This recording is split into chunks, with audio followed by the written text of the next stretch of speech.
Ram Ram trailer ನೋಡ್ದ? ಇಲ್ಲ, ನೀನ್ ನೋಡ್ದ? ಅವ್ರ ಅಮ್ಮನ್ ನೋಡ್ದೆ ಕಣ. ಟ್ರೈಲರ್ ಏನೋ ಅದು. ರಾಮ್ ರಾಮ್ ಜಯ ರಾಮ್ ಜಯ ರಾಮ್ ರಾಮ್ ರಾಮ್.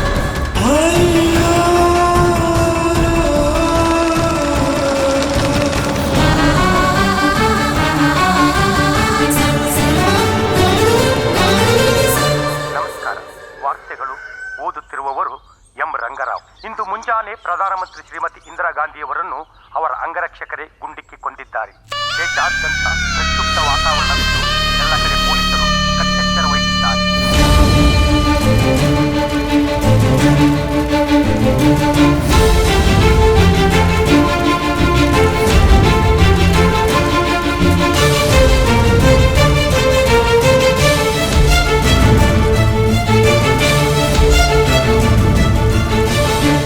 ಯಾಕೆ ನಮ್ಮ ಋಷಿಯಲ್ಲೂ ಡೈರೆಕ್ಟ್ ಮಾಡಿರೋದು ಚೆನ್ನಾಗಿಲ್ವಾ?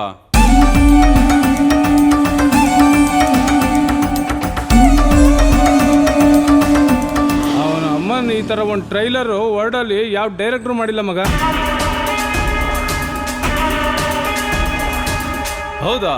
ಲಿಂಕ್ ಇದ್ರೆ ಕಳ್ಸು ನೋಡೋಣ. ಅಲ್ಲೇ ನಮ್ಮ ಋಷಿ ಆಡಿಯೋದಲ್ಲಿ ಐತ್ ನೋಡಪ್ಪ. ಹರ ಹರ ಹರ ಹರ ಹರ ಹರ ಹರ ಹರ ಮಹಾದೇವ್ ಮಹಾದೇವ್. ಹರ ಹರ ಹರ ಹರ ಹರ ಹರ ಹರ ಹರ ಮಹಾದೇವ್ ಮಹಾದೇವ್. ಯೋಗಂ ಜ್ಞಾನಂ ಸರ್ವತ್ರ ಸಾಧನಂ.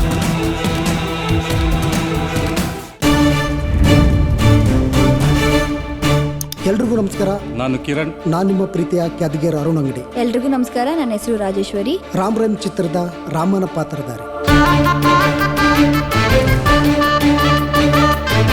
ನಾನು ರೈಮ್ ಪಾತ್ರ ಮಾಡ್ತಾ ಇರೋದು. ನಾನು ರಾಮ್ ರೈಮ್ ಚಿತ್ರದ ನಾಯಕಿ ನಟಿ.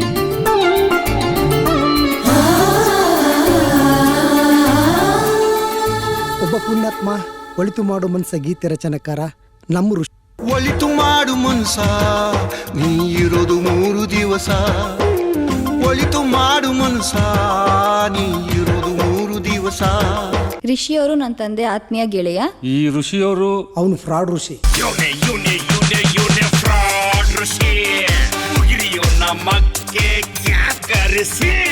ರೈಮ್ ಪಾತ್ರ ತುಂಬಾ ಸ್ಟ್ರಾಂಗ್ ಆಗಿದೆ. ರಾಮ್ ರೈಮ್ ಚಿತ್ರದ ಕತೆ ತುಂಬಾ ಚೆನ್ನಾಗಿದೆ.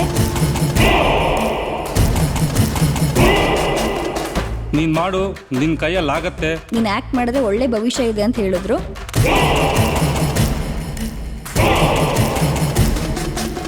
ಇದು ಮಾಡಾದ್ಮೇಲೆ ನೀನ್ ಯಾವ್ದೋ ಲೆವೆಲ್ಗೆ ಹೋಗ್ತೀಯಾ, ಹಂಗೆ ಹಿಂಗೆ ಅಂತೆಲ್ಲ ಹೇಳ್ಬಿಟ್ಟು. ರಿಷಿ ಅವರು ತುಂಬಾ ಒಳ್ಳೆ ಡೈರೆಕ್ಟ್ರು, ಒಳ್ಳೆ ಟ್ಯಾಲೆಂಟ್ ಇದೆ ಅಂತೆಲ್ಲ ಹೇಳಿದ್ರು ಅಂತಂದೆ. ಮನೇಲಿ ನಮ್ಮ ಮಾವಂದ್ರು ನಮ್ಮ ಚಿಕ್ಕಮ್ಮಂದ್ರು ಎಲ್ಲರ ಮಾತು ಎದುರಾಕೊಂಡು ನಾನು ಇವನ್ ಮಾತು ಕೇಳ್ಕೊಂಡು ಆ ಸಿನಿಮಕ್ಕೆ ಕಾಲಿಟ್ಟೆ. ನಾನು ನಮ್ಮ ತಂದೆ ಮಾತನ್ನ ನಂಬ್ದೆ. ಪಾಪ ಅವ್ರಿಗೂ ಗೊತ್ತಿರಲಿಲ್ಲ ಇವ್ರೆಂತ ಫ್ರಾಡು ಅಂತ. ಇವತ್ತು ನಿಜವಾಗ್ಲೂ ನನ್ನ ಜೀವನ ಹೆಂಗಾಗಿದೆ ಅಂದರೆ ನಡು ರೋಡಲ್ಲಿ ಬಂದು ನಿಂತಿದ್ದೀನಿ ನಾನು ಇವತ್ತು. ಒಂದು ಟ್ರೈಲರ್ ಬಿಡುಗಡೆ ಆಯ್ತು. ಅಲ್ಲೊಂದು ಹೇಳಿಕೆ ಕೇಳಿ ನನಗೆ ಶಾಕ್ ಆಗೋಯ್ತು. ನಾವು ಕಷ್ಟಪಟ್ಟು ಬೆವರಲ್ಲ ರಕ್ತ ಸುರಿಸಿದ್ವಿ ಸರ್ ಈ ಸಿನಿಮಾಕ್ಕೋಸ್ಕರ. ಆ ನನ್ನ ಮಗ ಎಂತ ಸ್ಟೇಟ್ಮೆಂಟ್ ಕೊಟ್ಟಿದ್ದಾನಂದ್ರೆ, ಯಾವ ನನ್ನ ಮಗ ನೋಡ್ತಾನೆ ಈ ತರ ಸ್ಟೇಟ್ಮೆಂಟ್ ಕೊಟ್ರೆ? ಒಂಚೂರು ಬುದ್ಧಿ ಬೇಡವಾ ಅವನಿಗೆ? ನಮಸ್ಕಾರ. ನಾನು ನಿಮ್ಮ ಪ್ರೀತಿಯ ನಮ್ಮ ಋಷಿ ಒಳಿತು ಮಾಡೋ ಮನಸ್ಸ ಗೀತ ರಚನೆಕಾರ. ಇತ್ತೀಚೆಗೆ ಒಂದು ಸಿನಿಮಾ ಮಾಡಿದ್ದೀನಿ, ರಾಮ್ ರಹೀಮ್ ಅಂತ.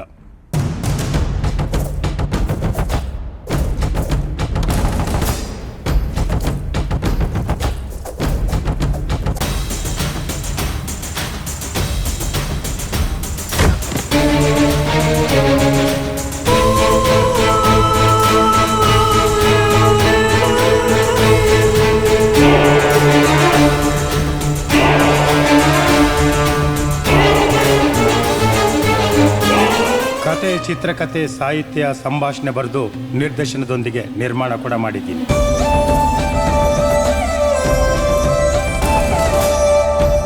ಈ ಸಿನಿಮಾನ ಫೆಬ್ರವರಿಗೆ ರಿಲೀಸ್ ಮಾಡಬೇಕಂತ ಪ್ಲಾನ್ ಮಾಡ್ಕೊಂಡಿದ್ದೀನಿ.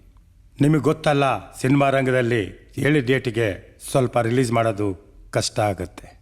ಆದರೂ ಕಷ್ಟಪಟ್ಟು ಫೆಬ್ರವರಿಗೆ ಬರಬೇಕಂತ ಪ್ಲಾನ್ ಮಾಡಿದ್ದೀನಿ. ಇದರಲ್ಲಿ ನನ್ನದೊಂದು ಮನವಿ ಏನಂದರೆ, ದಯವಿಟ್ಟು ಈ ಸಿನಿಮಾನ ಯಾರೂ ನೋಡಬೇಡಿ. ಇದರಲ್ಲಿ ಯಾವುದು ಗಿಮಿಕ್ ಇಲ್ಲ, ಯಾವುದು ಚಮಕ್ಕಿಲ್ಲ. ನನ್ನ ಹೃದಯ ಅಂತರಾಳದಿಂದ ಹೇಳ್ತಾ ಇರೋ ಮಾತು. ದಯವಿಟ್ಟು ಯಾರೂ ಈ ಸಿನಿಮಾನ ನೋಡಬೇಡಿ. ಅಲ್ಲ ಸರ್, 2.5 ವರ್ಷ ಆಗಿದೆ ಸರ್ ಈ ಸಿನಿಮಾ ಎಳ್ಕೊಂಬಂದಿರೋದು.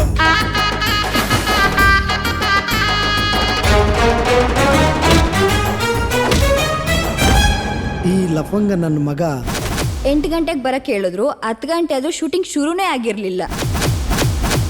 ಎಲ್ಲ ಆರ್ಟಿಸ್ಟ್ ಬಂದು ವೇಟ್ ಮಾಡ್ತಿದ್ರು, ಡೈರೆಕ್ಟ್ರೇ ಕಾಣಿಸ್ತಿರ್ಲಿಲ್ಲ. ಎಲ್ಲಿ ಅಂತ ನೋಡಿದ್ರೆ ಬೆಳಗ್ಗೆನೆ ಕುಡಿತಾ ಇದ್ರು. ಕಾಲ್ ಮೇಲೆ ಕಾಲ್ ಹಾಕೊಂಡು ಮಲ್ಕೊಂಡು ಕುಡ್ಕೊಂಡೆ ಡೈರೆಕ್ಷನ್ ಮಾಡ್ತಾ ಇದ್ರು.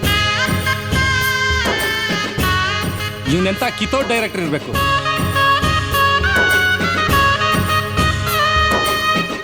ಈ ನನ್ನ ಮಗ ಎಷ್ಟು ಟ್ಯಾಲೆಂಟ್ ಇದಾನಂತಂದ್ರೆ, ಒಂದು ಅಸಿಸ್ಟೆಂಟ್ ಡೈರೆಕ್ಟರ್ ಇಲ್ಲ, ಒಂದು ಸ್ಕ್ರಿಪ್ಟ್ ಇಲ್ಲ, ಒಬ್ಬ ಡ್ಯಾನ್ಸ್ ಮಾಸ್ಟರ್ ಇಲ್ಲ. ಇವನು ಹಾಕಿದ ಸ್ಟೆಪ್ಪೇ ಡಾನ್ಸ್.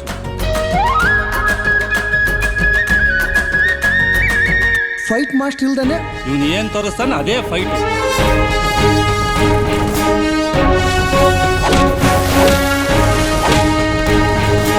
ಎಲ್ಲ ಇವನೇ ಕೆಲಸ ಮಾಡಿಬಿಡ್ತಾನೆ.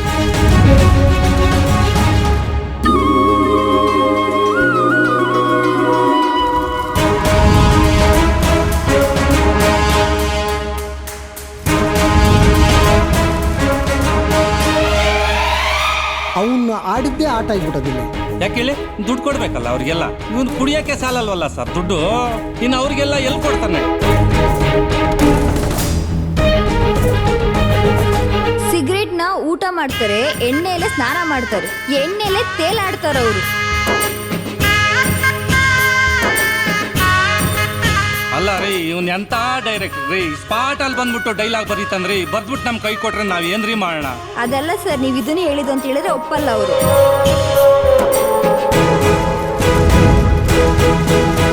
ಎಲ್ಲರ ಮುಂದೆ ಬೈದ್ಬಿಡ್ತಾರೆ. ಈ ಬೋಳಿ ಮಗ ಕುಡ್ತಿದ್ದ, ನಾವು ಹೇಳ್ದಂಗೆ ನಮ್ಮ ಮಾತು ಕೇಳ್ತಿದ್ದ. ಈಗ ಕುಡಿಯೋದು ಬಿಟ್ಟುಬಿಟ್ಟನ, ಅವ್ನು ಹೇಳ್ದಂಗೆ ನಾವು ಕೇಳ್ಬೇಕು.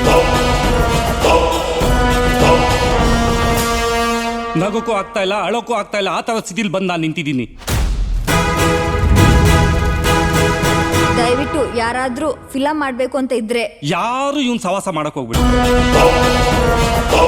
ಛೇ, ಈ ತರನೂ ಇರ್ತಾರ, ಇಂಥ ವ್ಯಕ್ತಿಗಳು ಇರ್ತಾರ ಅಂತ ಅನ್ಸ್ಬಿಟ್ಟಿದೆ. ಇವನ್ ಹೆಸರು ಕೂಡ ಎತ್ತಕ್ ಹೋಗ್ಬಿಡಿ, ಅಂತ ಕಚಡ ನನ್ ಮಗ ಇವನು. ಮೂವಿ ಮೇಲೆ ಆಸೆನೇ ಇಲ್ಲ, ಇವಾಗ ಆಸಕ್ತಿನೇ ಒಟ್ಟೋಗಿದೆ. ಈ ಚಿತ್ರನ ಯಾವ ಡಿಸ್ಟ್ರಿಬ್ಯೂಟರ್ ಹತ್ರ ಹೋಗಿ ಡಿಸ್ಟ್ರಿಬ್ಯೂಷನ್ ಮಾಡಿ ಅಂತ ಯಾರ ಹತ್ರನೂ ಬೆಗ್ ಮಾಡಲ್ಲ.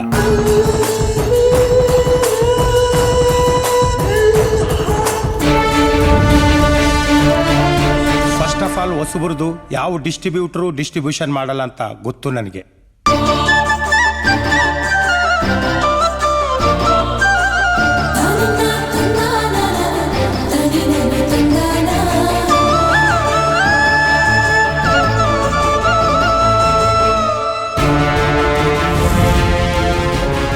ಹೊಸಬ್ರೇ ಹೋಗಿ ದುಡ್ಡು ಕೊಟ್ರೆ ಅವ್ರು ಡಿಸ್ಟ್ರಿಬ್ಯೂಷನ್ ಮಾಡ್ತಾರೆ.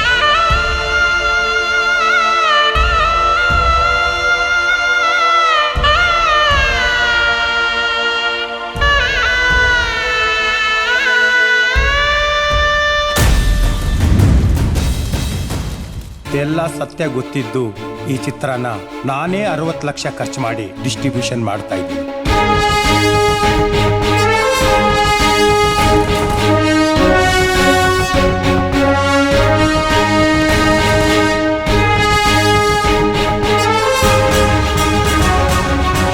ಲಕ್ಷ ಕೊಟ್ಬಿಟ್ಟು ಇವನೇ ಡಿಸ್ಟ್ರಿಬ್ಯೂಷನ್ ಮಾಡ್ತಾನಂತೆ ರೀ ಸಮಯ.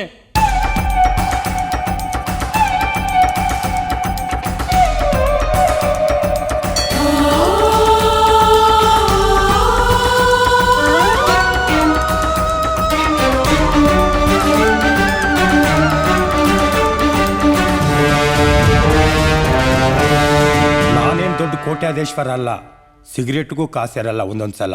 ಬರೀ ಬಣ್ಣದ ಮಾತಾಡ್ತಾನೆ ಅಷ್ಟೇ, ಅವನು ಇನ್ನೇನು ಇಲ್ಲ ಅವನು. ಆದರೂ ಸಿನಿಮಾ ರಿಲೀಸ್ ಮಾಡಬೇಕು, ಮಾಡ್ತಾ ಇದ್ದೀನಿ.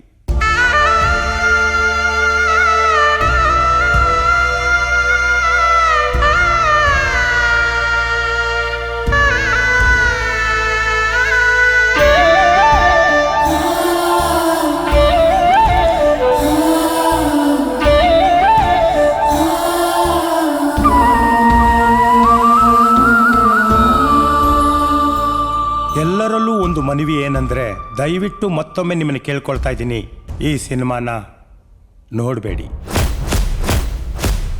ಅಲ್ಲ, ಜನ ಥಿಯೇಟ್ರಿಗೆ ಬರ್ತಾಯಿಲ್ಲ ಅಂತ ಸಿನಿಮಾದವ್ರು ಸಾಯ್ತಾವ್ರೆ. ಈ ನನ್ನ ಮಗ ನೋಡಿದ್ರೆ ಈ ಥರ ಸ್ಟೇಟ್ಮೆಂಟ್ ಕೊಟ್ರೆ ಯಾವನ್ ಬರ್ತಾನೆ ಹೇಳು? ನನ್ನ ಕೈಯೆಲ್ಲ ಸಿಕ್ಬಿಟ್ರೆ ಚಪ್ಪಲಿ ತಗೊಂಡ್ಬಿಡ್ತೀನಿ ಅವನು.